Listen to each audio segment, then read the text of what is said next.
Viva Voz, com Vera Magalhães. Vera Magalhães, muito boa noite, tudo bem? Oi, Débora, boa noite para você também, para Carol, para os ouvintes. Oi, Vera, boa noite. Bora fazer um resumão dessa semana que foi puxada, hein? Bom, encerramos a semana com um julgamento histórico em que o ex-presidente Jair Bolsonaro e outros réus foram condenados por trama golpista, por participarem de uma trama golpista.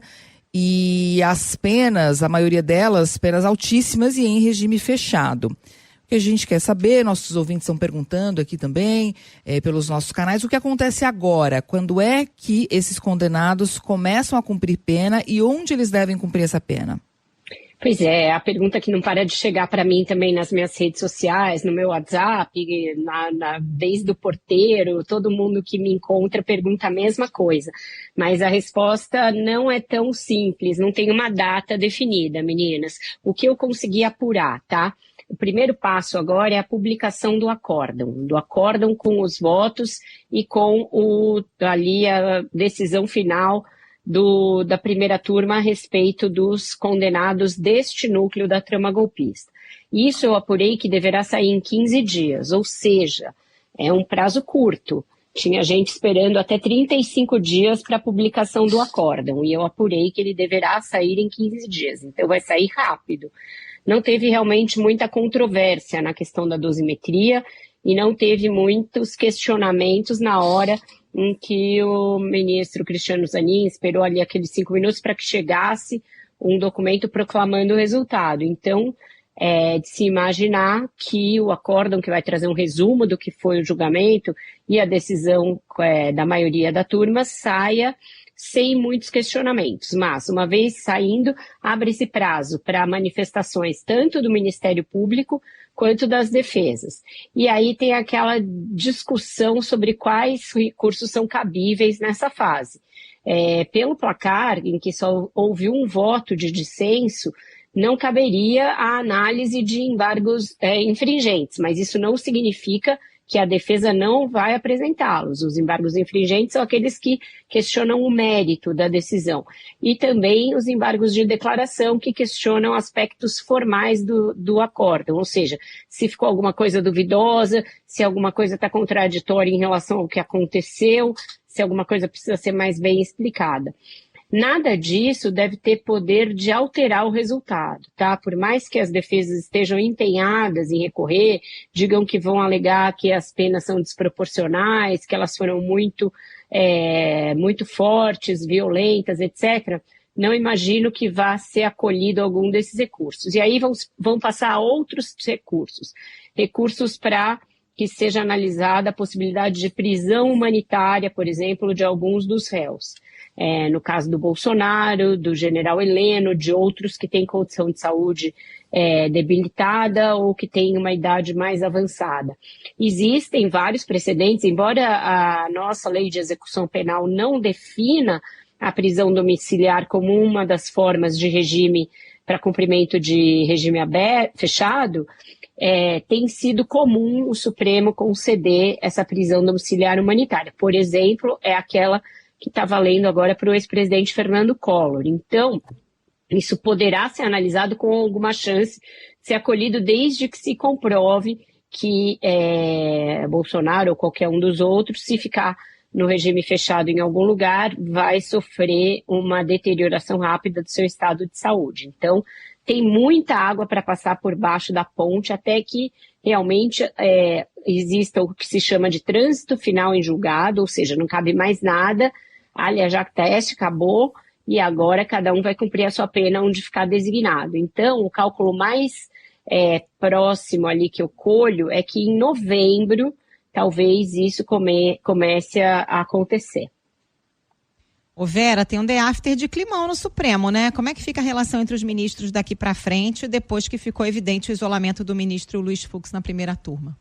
Não vai ficar bom, Carol, mas ninguém vai poder explicitar um rompimento, pelo fato, inclusive, de que tem os outros núcleos para serem julgados. É como um desfile de escola de samba, ele passou uma ala, mas tem que passar outras, e aí não pode desandar a harmonia nesse meio, eles vão ter de se aguentar, se engolir e seguir o curso ali do julgamento. O que ninguém sabe é como o ministro Fux vai se portar em relação aos outros núcleos, porque ele disse ter havido pelo menos uma tentativa de abolição violenta do Estado Democrático de Direito. Parece, não ficava tão claro, porque o voto é extenso, essa hora ninguém estava mais conseguindo concatenar lé com cré, que ele quis dizer que o momento de tentativa de abolição do Estado Democrático de Direito foi na Operação Punhal Verde e Amarelo. Se for isso, pode ser que ele condene os kids pretos. E aí vai haver novas críticas de que ele está condenando quem é bagrinho e poupando os medalhões. Então, climão vai continuar, as alfinetadas e espetadas aqui e ali vão continuar, mas eles vão ter de se tolerar por algum tempo, por muito tempo, primeiro porque nenhum deles tem aposentadoria proximamente. O primeiro desses a se aposentar é o próprio Fux, mas isso só está previsto para 2028. Segundo, porque tem esses julgamentos para tocar. Em relação ao climão, não ajuda em nada, por exemplo, declarações como a do Valdemar Costa Neto de que o Fux daria um ótimo candidato ao Senado, que ele fez hoje na CNN. Então, esse tipo de coisa deve continuar envenenando a relação ainda por um bom tempo. Agora, Vera, paira aí no ar uma série de ameaças, de retaliações contra o Brasil por parte dos Estados Unidos. Qual o clima em relação a isso no governo e entre os ministros do Supremo, que podem ser alvos também, né? Todos imaginam que poderá vir sim alguma coisa, Débora. Os ministros do Supremo acreditam que podem ser alvos. O que eles dizem é que eles não estão preocupados com isso. Eles acham que a família do ministro Alexandre de Moraes será certamente alvo. Existe ali um clima de consternação em relação ao que ele está passando. Todo mundo com quem você conversa ali diz, olha, é muito pesado que o Alexandre está enfrentando em termos de provação familiar, até por isso aquela solidariedade a ele, manifestada pelo Barroso e pelo Gilmar Mendes ontem. E em relação ao país, tem dúvidas sobre se vão vir novas retaliações econômicas, por algumas razões. Primeiro, essa semana se flexibilizou o tarifaço para alguns outros segmentos da economia, frutas in natura, né, cacau, café. Segundo, porque alguns empresários brasileiros conseguiram nessa semana, e comunicaram ao governo brasileiro, acesso a autoridades do departamento ali comercial americano, porque já começa a ter impacto na economia norte-americana o tarifaço. Então, eles acham que pode vir, pelo contrário, algum tipo de flexibilização na pauta econômica. E aí sobrariam essas ameaças de cunho político. Ninguém imagina que aquelas ameaças de uso de força militar que chegaram a ser feitas pela porta-voz vão adiante. Acham que isso foi bravata e querem afastar essa possibilidade. Mas, enfim, o que tem aí já ou de concretizado ou de ameaça já permite uma grande preocupação, porque os Estados Unidos estão mostrando que não tem muito limite na hora de sancionar um país que sempre foi um parceiro, sempre foi um aliado. Vera, no Congresso a defesa da anistia continua, né? Tem muita pressão por parte da oposição. Até o governador de São Paulo, Tarcísio Freitas, vai a Brasília na segunda-feira e essa é uma das agendas dele. Será que a anistia tem força para prosperar? E lembrando que tem um monte de projeto parado no Congresso, inclusive o da ampliação da isenção do imposto de renda, né? Projetos parados, esse projeto aí muito pronto para votar, porque já passou pela comissão, ele tem prazo para ser votado para que ele vigore no ano que vem. O governo chegou a receber sugestões de, se o Congresso demorar muito, editar uma medida provisória como forma de fazer vigorar, e aí isso seria um desprestígio para o Congresso, mas eles não estão querendo fazer isso, estão querendo negociar com o Hugo Mota justamente para ele encampar a necessidade de correr com isso e deixar a anistia de lado. Eu acho que esse vai ser o personagem para a gente olhar essa semana, porque ele fez na semana que vem, né? Porque ele fez nessa semana aqui uma espécie de distensionamento, sessões semipresenciais, até para não ficar respondendo à imprensa, não ficar toda hora ali nos corredores sendo questionado por jornalista, mas uma hora ele vai ter que voltar, vai ter que fazer sessão presencial, e aí vai ficar muito claro esse caldo de cultura de pressão que ele está sofrendo. Me parece que os recados dados pelos ministros nos votos, eles são desencorajadores de que se avance com isso. Tirando os malucos de sempre, os mais radicais, aqueles que vão ficar gritando, ou os que têm que fazer isso por obrigação, como é o caso do governador Tarcísio, eu acho que o Centrão tende a dar alguns passos atrás em relação a essa pauta e começar a tentar se afastar dos bolsonaristas raiz nesse assunto. Eles não querem encrenca com o Supremo, eles sabem que tem muita coisa lá que depende do Supremo, coisa de emenda, coisa de investigação, não querem treta, e aí a gente vai ver se esse afastamento acontecer. Pode ser que não haja nem maioria para levar esse assunto adiante e que o próprio PL desencane, como aconteceu com a pauta da blindagem, por exemplo. E no meio disso tudo, Vera, saiu uma pesquisa Datafolha de popularidade do governo que deu ao presidente Lula a melhor avaliação do ano. Isso, mais a condenação de Jair Bolsonaro, projeta que tipo de estratégia para a corrida eleitoral?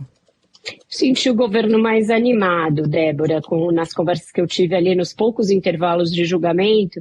Brasília é tudo muito perto, então você consegue tomar um café aqui e ali. Então, dei uma sapeada nos ministérios, dei uma chegada ali pelas cercanias do Palácio, e eu senti que eles entendem que tem uma maré favorável, eles também são realistas de entender que essa maré favorável pouco ou nada teve a ver com ações do próprio governo, que se deveu a um conjunto de situações que mostraram um contraste entre o Lula defendendo os mais pobres e o Lula defendendo a soberania do país, enquanto a direita estava defendendo os super ricos no momento, depois defendendo a anistia, depois defendendo os Estados Unidos, que taxou o Brasil. Então, ficou um contraponto confortável para o governo nesses últimos meses. Eles sabem que isso não é para sempre, e eles também sabem que os efeitos dos juros muito altos por muito tempo e do tarifaço vão começar a se fazer sentir na economia. Então, tem uma preocupação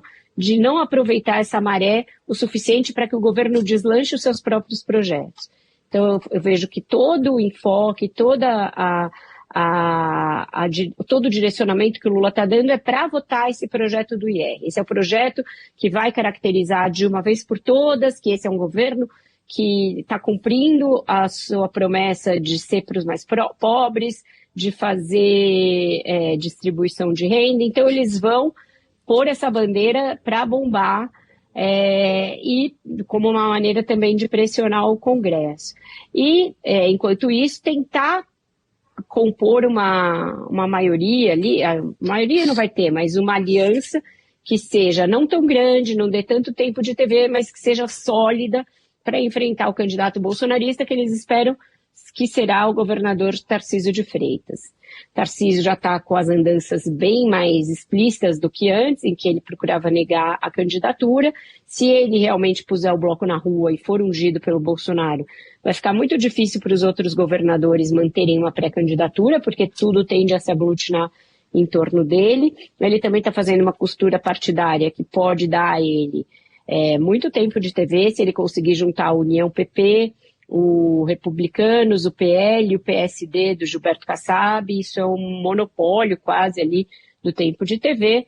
Então é um candidato que pode ser forte, mas que pega o governo numa recuperação, não pega aquele governo totalmente na lona como estava há um mês ou dois. E aí isso pode ser um motivo para ele reavaliar se vale a pena largar uma eleição tão tranquila como a de São Paulo para encarar uma pedreira e provavelmente com o seu principal padrinho eleitoral preso.